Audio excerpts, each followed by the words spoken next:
Bonjour monsieur. Bonjour. Alors on va essayer de répondre à une question qui a été posée par un auditeur concernant les rêves. Est-ce que tu peux te lancer sur ce sujet? Oui, bien sûr. Oui, je me souviens.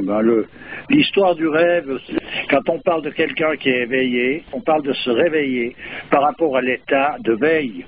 Parce que l'état de rêve, c'est une chose, puis l'état de veille, ça reste encore un rêve en réalité par rapport à la réalité effective.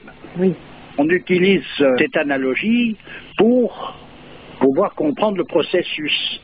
Parce que là aussi, on rentre dans une impossibilité d'exprimer, puisqu'il y a quelque chose d'inexprimable. On parlait des mystères comme étant quelque chose d'inexprimable, mais non pas quelque chose d'incompréhensible. Il y a d'ailleurs là-dessus eu des commentaires aussi concernant le dictionnaire, etc.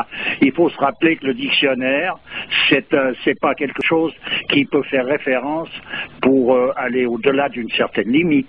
Oui, parce que c'est vu d'une manière profane. Tout est vu. Ça reste dans le cadre du langage. Mais je veux dire, si on veut aller au-delà de ces considérations-là, pour savoir, il existe une possibilité de comprendre et de savoir, ça ne veut pas dire qu'il existe la possibilité d'expliquer ce savoir autrement qu'en cernant les choses. Voilà. D'ailleurs, on le voit, c'est ce qui rend incompréhensible à un moment donné les paroles et les attitudes des grands saints de l'histoire ou des sages. Et à un moment donné, je ne sais pas pourquoi, je ne sais pas ce qui s'est produit, ils sont allés là-bas, puis tout d'un coup, c'est comme ci, c'est comme ça. Parce que tout simplement, il y a une partie qui n'est pas possible d'exprimer. Par contre, l'attitude de ces personnages qui a changé tout d'un coup dans tout ce qu'ils font, c'est qu'ils ont changé d'état. C'est cet état, en quelque sorte, qui est la véritable compréhension. Tu veux dire que cette vie que l'on vit, on la vit comme dans un rêve éveillé? Voilà, c'est ça. On vit ça comme un rêve par rapport à des données, c'est ce qu'on appelle justement l'ego, qui lui détermine les choses. Il fait son monde, il y a une forme de réalité dans tout ça. Simplement, la réalité foncière n'apparaît pas. D'accord. Au même titre que dans les rêves. Dans les rêves, on est en train de rêver. On peut rêver dans notre propre rêve, on peut être présent. On peut avoir une multitude de gens présents. Des gens qu'on connaît, des gens qu'on ne connaît pas. Il peut y avoir des milliers de gens, des paysages extraordinaires. En réalité, il n'y a rien de tout ça. On crée une image là, pendant ce temps qu'on est en train de dormir. On est bien d'accord. Alors il faut reporter analogiquement cette position à l'état de veille, c'est qu'on crée une image justement par rapport à la réalité. Donc le rêve par rapport à ce qu'on pourra appeler la réalité, c'est-à-dire le moment où on est éveillé, analogiquement c'est pareil entre l'état de veille et l'état de réveiller, de se réveiller. Quand dans le bouddhisme on parle de l'éveiller, dans toutes les traditions on parle de quelqu'un qui s'est éveillé. Voilà, c'est ça. Quand tu dis on crée des rêves, c'est quoi qui crée les rêves? C'est notre imagination, notre cerveau, c'est quoi?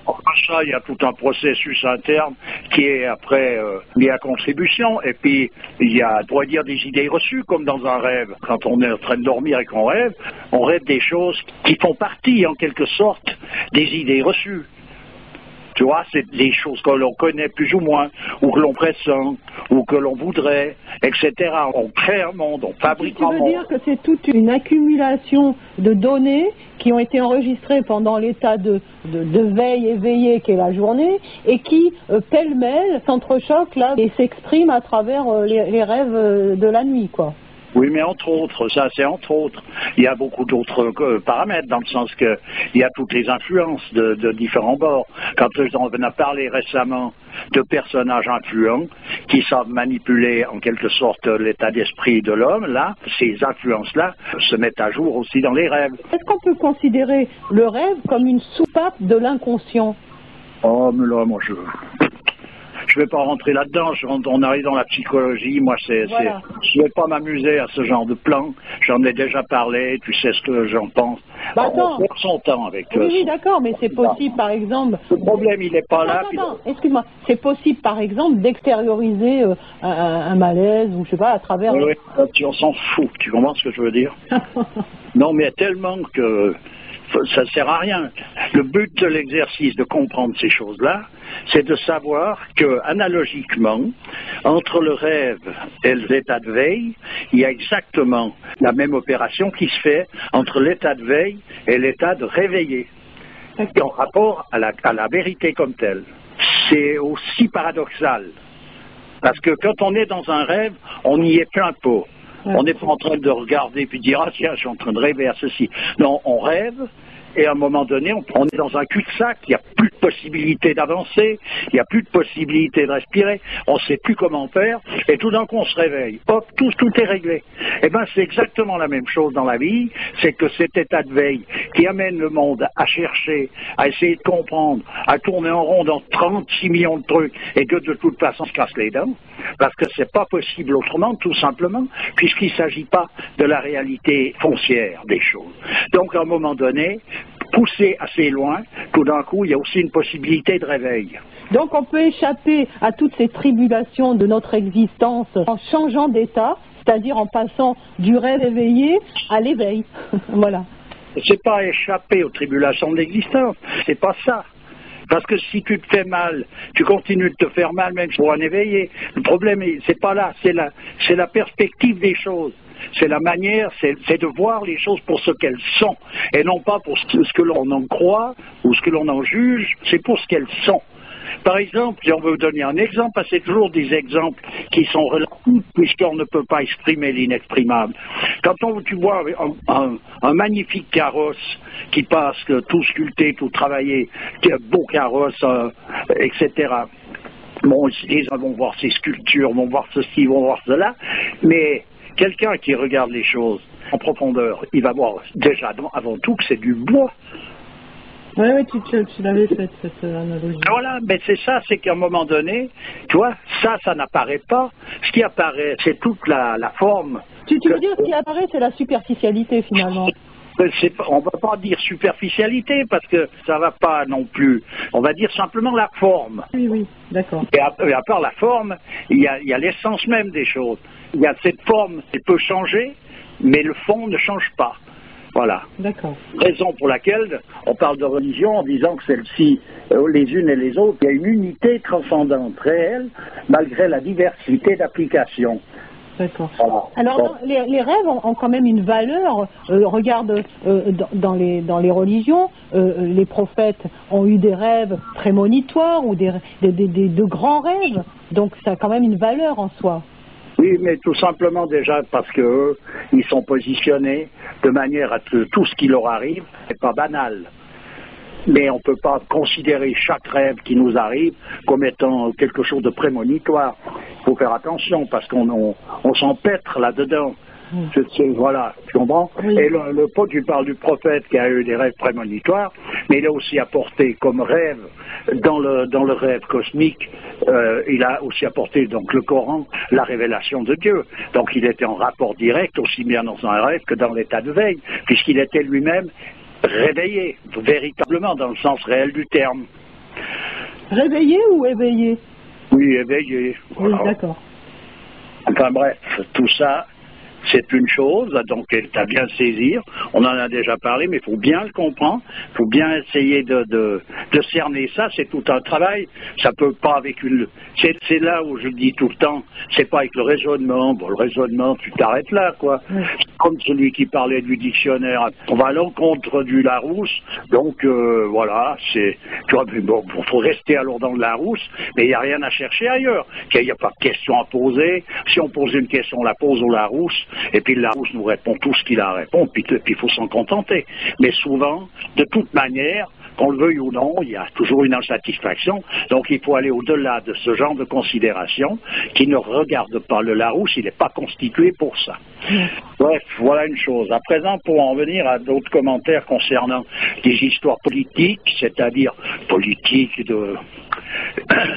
de dirigeants politiques qui sont ramenés systématiquement sur le tapis, là, style Chavez et compagnie, tu vois.